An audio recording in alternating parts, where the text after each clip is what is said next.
shockmaster. I told you. Oh, God.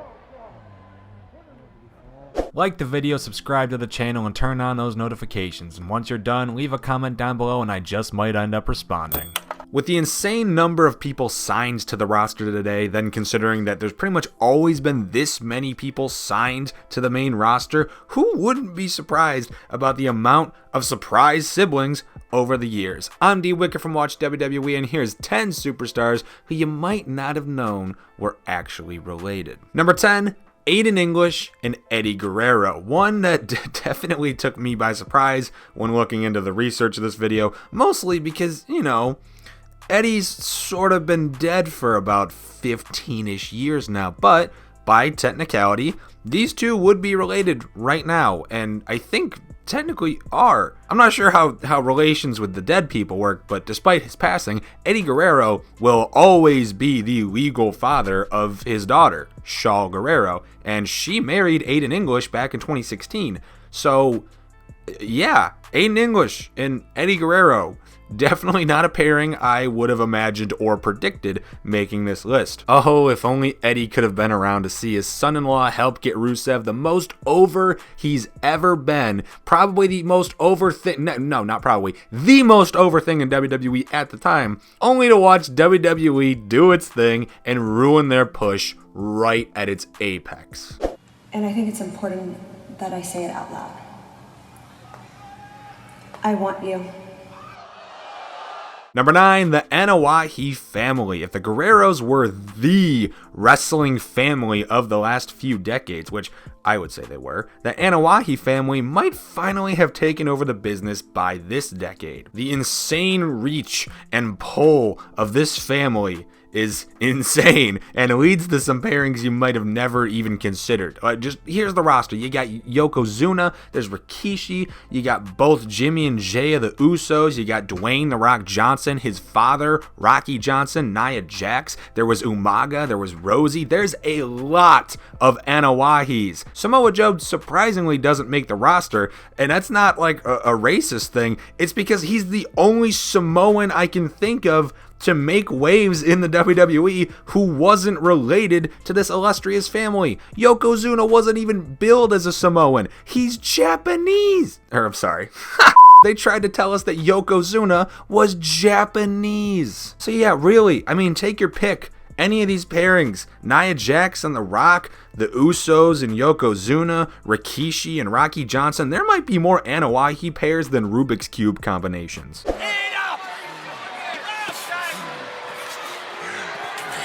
Number 8, Roman Reigns and Naomi. And just to take a little bit deeper of a look into how extensive those Anoa'is are getting, here's my personal favorite, wait, what the relationship on the roster. Roman Reigns' grandfather is the one mainly responsible for the insane number of family members, having 6 children with only one of those kids not getting married and having his own kids. One of those kids was named Elevera. I believe it's pronounced Elevera, the mother of Rikishi, who in turn is the father of the Usos, Jimmy and Jay. And now it finally comes full circle, as 5 years ago saw the marriage between Jimmy Uso and Naomi.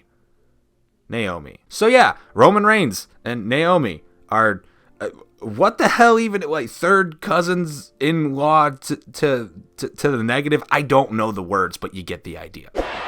Spear! Cover by Reigns! Number 7, the Sheik and Sabu. For those non-wrestling historians out there, the non-ironed Sheik was one of the big innovators for ridiculous violence in pro wrestling. And Sabu, who you might know a little bit better, was probably the biggest daredevil in ECW history, him or Terry Funk, no question. Sabu would fly all around doing anything and everything he could to punish opponents, even once tearing his own bicep out of his arm, trying to do a whisper in the wind-esque splash into the corner, and the ropes were barbed wire. ECW kind of scares me sometimes. Well, any guesses to where Sabu drew those sickeningly violent inspirations from needs no look further than that of the innovator of violence, the Sheik, as Sabu is acting. Number 6, Bo Dallas and the Fiend. I know, everyone already knows that Bo Dallas and Bray Wyatt are brothers. That's not new. But did you guys know that Bo Dallas and The Fiend are actually brothers too? I know, it's crazy. Mostly because the relationship between Bray Wyatt and the Fiend has been so well kept under wraps. Are they alter egos to one another? Is the Fiend just a figment of Bray's imagination, mystically projected into the ring in a way that he can successfully pull off a wrestling match and be seen by the masses? Is he gay? All of these questions and more will be left unanswered for the rest of time, but one fact we do know for sure, Bo Dallas and the Fiend are brothers. I'm not sure how we know that, given everything I just said, but we just do. The Fiend trying to drag Daniel Bryan to the depths of hell. Number 5, Jerry Lawler and the Honky Tonk Man. Two of the best heads of their era. Jerry Lawler and Honky Tonk might be two of the best reps in the South in WWE history. Think about it. On one hand, you have a wisecracking, smart chicken who eventually came to call himself and truly believe he was a king, and an Elvis impersonator. Sounds like Louisiana to me. Sorry, Louisiana. I only know you for Popeyes. But anyways, these two top-billed heels to never reach the heights likely possible, Jerry Lawler and the honkiest of tonking men, are actually cousins. Isn't that nice and somehow oddly fitting? She's coming up, drops the leg, the cover, we have 1, 2, and 3. Well, all I gotta say. Number 4, the British Bulldog and the Dynamite Kid. Alright, this might show my age a little bit, but without researching at first, I could not have told you which of these guys' name was Davey Boy Smith. I know it's the Bulldog. I know he's the British Bulldog. But I didn't know that for sure until like 45 seconds ago. I don't know, something about the British Bulldog, Dynamite Kid, the fact that these two combined as a tag team were called the British Bulldogs. Plus there was a 1-2-3 Kid at the time, and I learned about these guys when Davey Boy Smith Jr. was breaking into the business. There's just so much. I'm always going to have these names kind of confused. Sorry guys, just like my pronunciation skills proved a couple videos ago, I'm a big dumb idiot. But that's alright. At least these guys are cousins. That doesn't rectify my stupidity, but hey, it's a fact. Testament of fortitude on the part of both participants. Sunset flip. Wait a minute, too. That's it.